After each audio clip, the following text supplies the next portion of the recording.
Hello bookish friends, welcome to my September reading wrap up.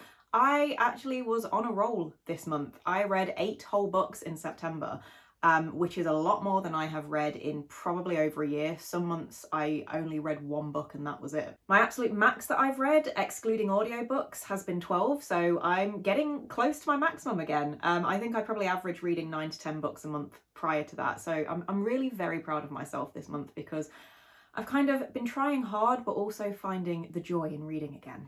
But anyway, here are 6 of these books. 1 is on the floor and 1 was an ARC in digital format, so I can't show you that one, but I'm going to talk to you about them today. So I started off September spooky with Scuttler's Cove. Now this was a really fun horror book. It's a cult horror based in a seaside town in England. I feel like it's Devon or Cornwall specifically where it's supposed to be, but I cannot remember, but it's a seaside southern town. And it follows a few different POVs, but we have 2 kind of main characters, Jen and Merrin. Now Merrin is a local who comes from Scuttler's Cove. She left when she went to university and she never came back, and she came back to town because her mother sadly passed away.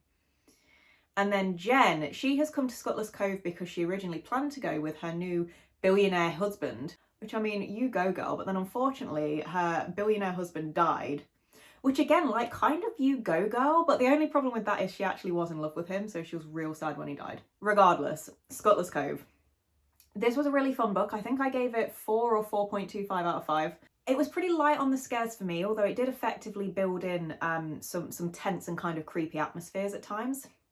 It was very much a folklore, but it's real kind of vibe, so it very heavily kind of depended on that, and it was saying quite a few things about gentrification and things like that as well. I'm not gonna lie to you, the final 100 pages of this book was absolutely batshit insane. Like, you could tell it was building up to something creepy and weird, but it went fully off the rails, and I did not mind that at all. You know your girl likes weird books. So no spoilers, but I cannot express to you, especially some of the revelations we have about some of the characters. I was just like, oh, this is where we're going in this book.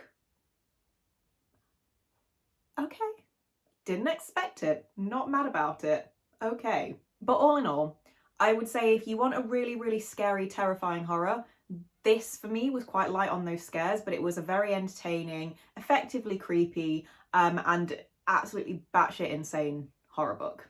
Then I read Lady Sophia's Lover. So I've been trying this thing where for the most part, I am a mood reader, so it's within reason, but I've been trying this thing where I alternate between I'll read a romance and then I'll read a horror and then, you know, keep going back and forth, because I've been overwhelmingly reading romance for the past year, probably because things have been a bit bleak, and also probably because I'm struggling a lot to find horrors that are enjoyable to me, that aren't lit ficky, because I don't like that. And this has been working quite well. So that's a trend for the most part that you'll see with these books, that it's romance horror, romance horror. But Lady Sophia's Lover is a lovely, wonderful historical romance that my friend actually lent to me because she said that she thought I would really enjoy it, and she was correct. It's an enemies to lovers, one-sided, but it's not the side that you'd think. So usually it will be the hero secretly hates the heroine, he wants to ruin her family, blah, blah, blah. Not in this book. The heroine hates the hero, unbeknownst to him, and she wants to get revenge on him for something that he did, she thinks he did. So in order to do this, she wants to get close to him, basically, and so she manages to convince him to let her have a job as his secretary. This is highly unusual. Usually those kinds of jobs go to men. And the hero is pretty much like this amazing top magistrate in London. So he certainly is very busy all of the time, doesn't have time for women. He was bereaved, so his last wife died. And ultimately, he doesn't want the heroine, but he can't help himself. And he truly is, when I say this, he is the sternest of brunch daddies. He was so grumpy and so stern and so stoic, but so protective. And it was wonderful and glorious. And I loved it. And I think I probably gave it a 4.5 out of 5. Would have been useful had I checked my ratings before this video, but no, fuck it, we're doing it live. 4.5 out of 5, I've decided that's my rating. How to survive camping. I talked about this in my last video, so I'm not going to go into depth with it. That is my These Books Got Me Through a Year of Hell video, so if you want to go and read all about this, then go and watch that video. But how to survive camping, very briefly, for those of you that haven't caught that video, I will say it's a fun, irreverent horror. It gives very much Tales of the Gas Station vibes, so if you've ever lurked around Reddit, you'll probably know Tales from the Gas Station. The author also, according to her own blurb, lurks on Reddit, and so I guess that's where she was kind of inspired from. But this was a really, really fun book. I really, really enjoyed it, and I'm really glad I kind of impulse bought it, because I was actually checking out at Waterstones my books that I'd been intending to purchase, and I was talking to the bookseller a little bit, and he, you know, talking to him about what I wanted in a horror book, and he was like, one sec, and he went and just brought this one over, and I was like, oh my god, how did that get in my basket? Oh wow, who knows how that happened? Anyway, I guess I'll have to buy it. I did make that joke to him twice in a row, and the second time he was just like, ha ha ha, okay. But anyway, really enjoyed this one. I think I gave it a 4.25 out of 5. Now, The Coven. I read this on a plane to Marbella, and it was glorious. I bought this book actually very impulsively, because my friend at one point, like quite a few months ago now, she texted me and she was like, oh my god, I've just read this book and it has something that you are gonna die, you are gonna go feral for. And she said, this was something we had a conversation about like a year and a half ago, 2 years ago, and she was like, you told me that if this thing was in a book, you would go feral for it, but she wouldn't tell me what that thing was, and I could not for the life of me remember that conversation. I was like, I need to know. So I don't know why it took me like probably like 6 months or more. Well, I do know actually, it was because I was like big sad because everyone in my life keeps dying, but it took me probably like 6 months or more to get to this book, and she was not wrong, because that ending, I was like, Ms. Woods, did you write this book for me? This book is basically about a witch named Willow. She has been hidden from her kind of coven of witches for a variety of reasons I won't go into, since she was young, but then her mum dies. The spell that was kind of hiding her lapses because her mum has died, and the coven becomes aware of her existence. And they basically force her to go to this school that they have for witches, but not all of them, like 12 of them, I think, if I'm not misunderstanding. Can't fully remember that part of the story, but nevertheless, in this world there are demons, and demons are essentially put in what's called vessels. So their actual bodies are in hell, as they should be, but they're in kind of vessels that were made out of kind of the earth and made to look like sexy humans. And basically there's this whole thing of the heroine has been trained her entire life to take down the coven for revenge, all these different things. But along the way, she falls in love with the headmaster of the school, who is a sexy demon. Now, this is not cute and fluffy like you might expect, because he is in fact a demon. Even the author says at the beginning of this book, this is a book she's written where genuinely the hero is a genuine villain. And that is true. He is a villain, a big, big villain. He is not always nice to the heroine, and he does bad stuff, very bad stuff. And I really was enjoying it, but sometimes it was a little bit slow. Sometimes it was a little bit, you know, I wanted a little bit more from it. So I think the book was about a 4-star up until the end, where it took a swift U-turn into a 5-star for me. And then I settled on a 4.5 out of 5, because I was like, let's be reasonable, Carly. Do you want to know? Do you want to, shall I get close? Do you want to know what the ending is? I'm not going to get too close, because actually the light thing that I've got up here to make my skin look shiny and flawless is a bit too bright. Let me tell you, I'm going to put on the screen where you should skip to if you don't want to hear the spoiler. Do you want me to tell you the ending? The demon that she's like fallen in love with is literal Satan. It's Daddy Satan. And then he, God, he's such a bastard. He like murders all of the students in the school, even though he knows she cares so much for him. And he's like, look, I'm real sorry. I want to get out of hell now and have my Daddy Satan body back. So you are the only one that can get me my Daddy Satan body back. So bring it up here, and then I can love you, because I can't love you as a vessel for some reason, but I can love you as Daddy Satan. And he forces her to bring Daddy Satan, his Daddy Satan body up, and then he becomes Daddy Satan again. And the ending, he does some really bad things, really bad. But he's like, but it's okay, because I love you. And she's like, no, babe. No. Anyway, hello to those of you that skipped. It's great. The second book is already out, which is essential given the plot twist at the end of this book. And I am going to be reading it soon. Okay, hold on tight. This is a book about alien cowboys, and the aliens have their own dickworm. In the book, they refer to it as a cocktail. Isn't that delightful? Here's a hill I'm going to die on, right? I love alien romances. I love them so, so, so much. Can we please can authors stop reinventing the wheel when it comes to penises? Can we just have humanoid penises? Have them like ridged.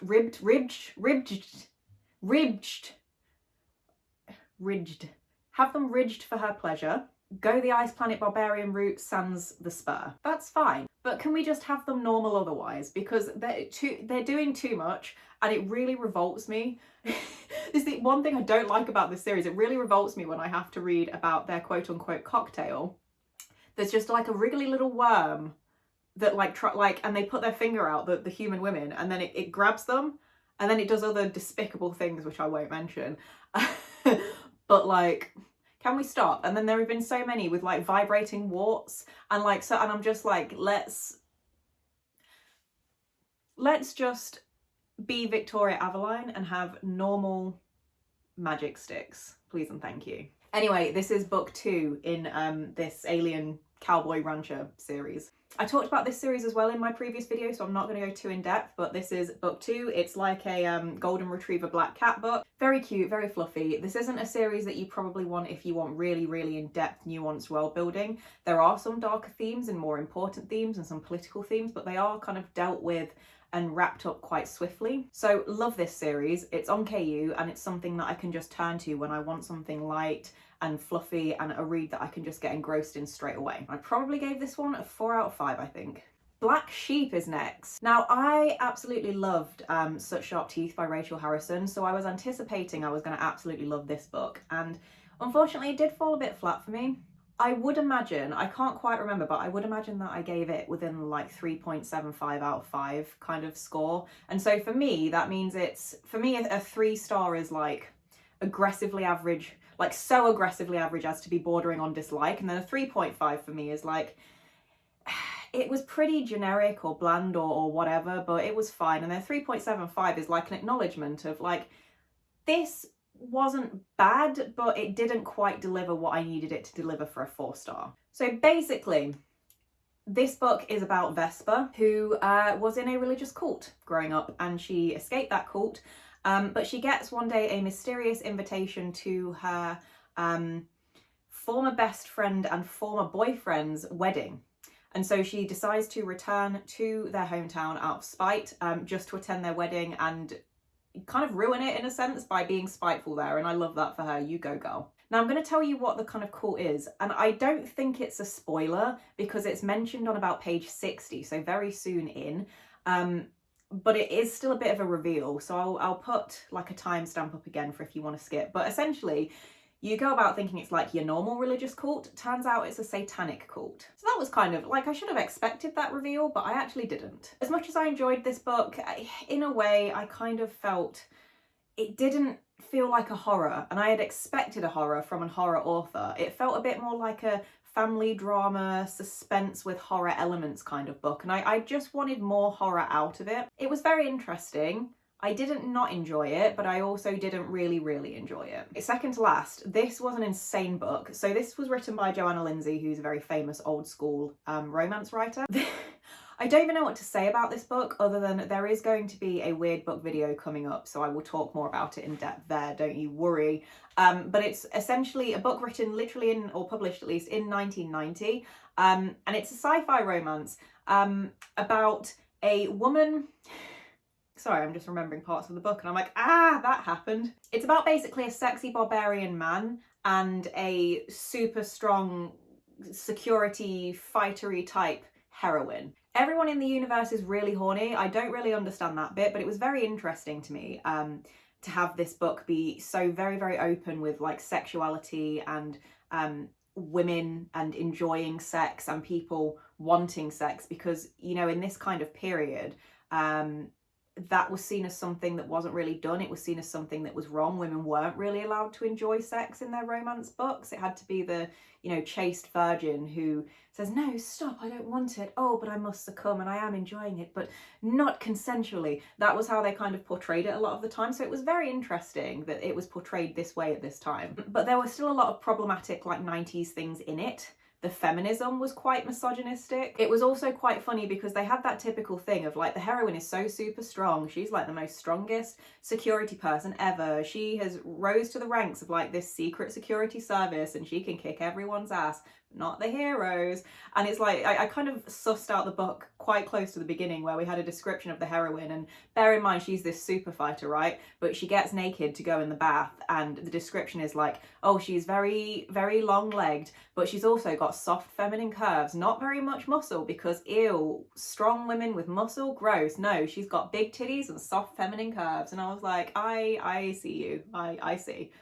This was written in the 90s, I do understand. But there was a little bit of that thing of where, very 90s, again, very old school romance, where the heroine is strong and she's presented as like so super strong, but not too strong. And she obviously cannot be anywhere near as strong as the hero, and he obviously has to best her in like fights and things like that extremely easily, because God forbid the woman was as strong as the man. So anyway, weird book video coming up with this. I think all in all, I probably gave it a 3.5 out of 5. It wasn't not enjoyable, but again, there were some very problematic and interesting areas. Yeah, leave it as that for now. And then the final book that I read in September was an ARC called Grace by A.M. Shine. I really, really enjoy A.M. Shine's books. I've been a fan of his books, and I believe this is his 4th novel. So I was really hyped to be given an ARC and to review that. And unfortunately, again, it didn't quite meet up to my expectations. This one is again another folk horror, so I guess I was on that kind of vibe this month. But it's about a group of islanders on this kind of Irish island who are being terrorized by folklore that is real. So it's folklore, but make it real. There's like a folklore monster that's kind of terrorizing them. And that's the general gist of the plot. Now, A.M. Shine's writing is always beautiful. I never have any complaints about his writing. It's always amazing. You get sucked in very easily. For me, I felt like the first kind of quarter to half of the book was quite slow paced, and then it really did pick up. But one of the things I see a lot in horror recently is this use of multi-POV. So you get 1,000,001 POVs, and sometimes when done well, it can be a really effective use of, you know, quickening the pace of the story or mounting tension and all of these different things and giving you different insights. But for me, what I'm finding in a lot of horror books is that it's actually doing the opposite. It's frustrating, it's breaking the tension. And because there were so many POVs, because we got the POVs of many, many, many different islanders, I got really confused trying to follow who was who. So sometimes it works for me, sometimes it doesn't.